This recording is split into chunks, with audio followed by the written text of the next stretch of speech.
الزمان لقد مر يومان. نحن في 17 صفر عام 1376. المكان مطار الظهران الكبير. هذا المطار الذي أصبح ملتقا لخطوط الطيران العالمية من الشرق والغرب.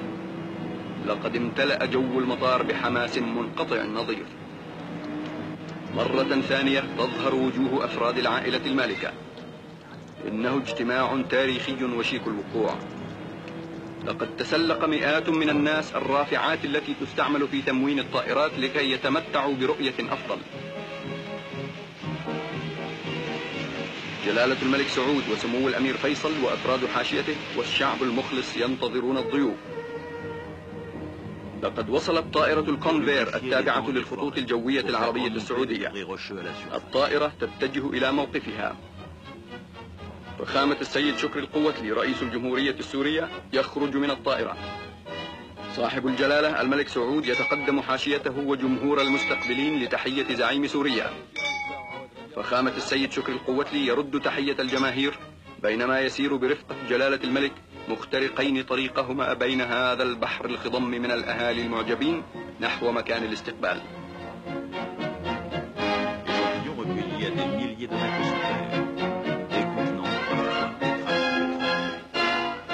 رائحة الطيب الزكية تملأ الجو بينما يتبادل الملك سعود والسيد شكري القوتلي الأحاديث الودية.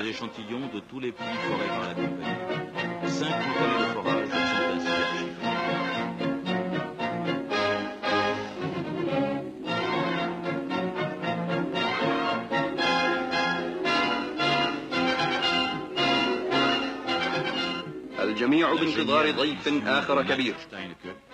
فجأة ينتشر الحماس بين الجماهير المتراصة. هذه طائرة ركاب جديدة تصل. لقد قدمت هذه الطائرة من القاهرة. الجماهير تراقب ما يجري بانتباه شديد بينما يخرج من الطائرة ضيوف مصريون كبار. إنهم الدفعة الأولى من القطر المصري الشقيق.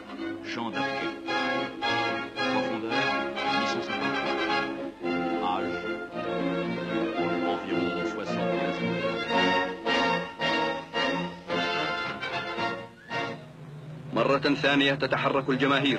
إن الخبر ينتشر بسرعة. طائرة أخرى قادمة من القاهرة تقترب من الظهران.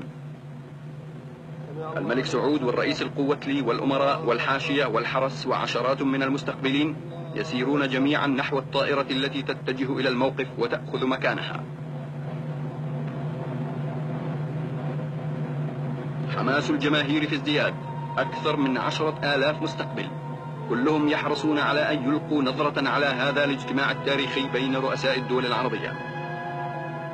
2 من الرؤساء الكبار الثلاثة والجماهير المتراصة. الجميع ينتظرون الكبير الثالث سيادة الرئيس جمال عبد الناصر.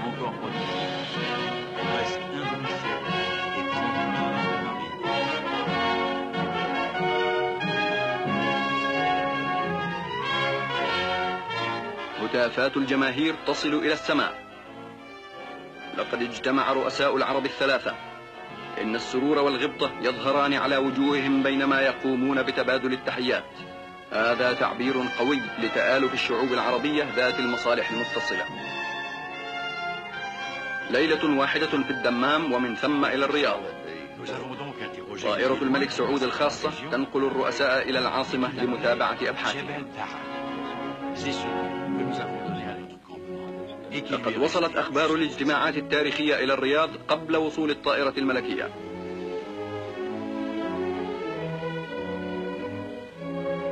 أعضاء العائلة المالكة ينتظرون في المطار خارج الرياض لتحية جلالة الملك وضيفيه الكريمين.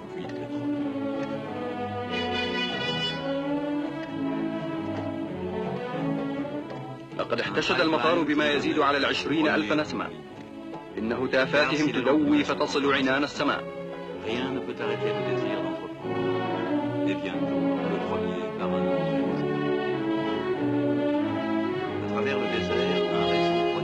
عشرات المستقبلين الأمراء وكبار موظفي الحكومة وشخصيات العاصمة يحيطون بالملك والضيوف. في المساء أنوار قصر جلالة الملك سعود تضيء ليل العاصمة العربية.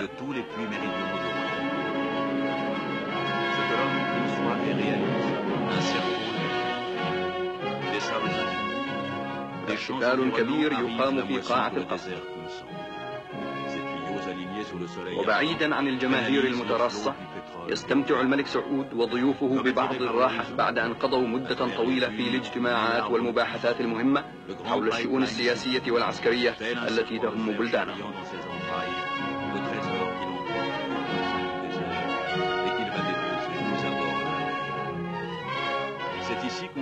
يشترك في الحفل الأمير منصور والأمير عبد الإله نجل جلالة الملك سعود الصغيران. إن الفرح يملأ قلبيهما لاشتراكهما في تحية هؤلاء الضيوف المشاهير. أفراد العائلة المالكة والضيوف يتجهون نحو مائدة الطعام. هذه مناسبة مهمة تستدعي هذا الحفل الكبير.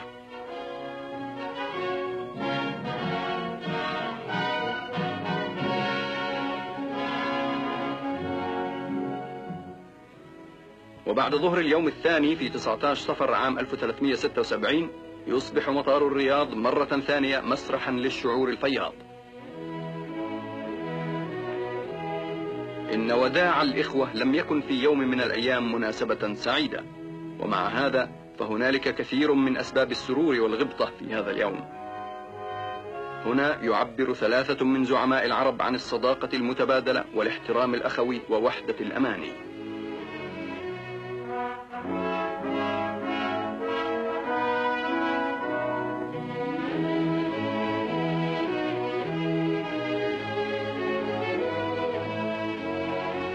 عن طريق هذه الاجتماعات وتبادل الآراء أصبح الزعماء ال3 ومن خلفهم شعوبهم ذوي شعور واحد وهدف واحد.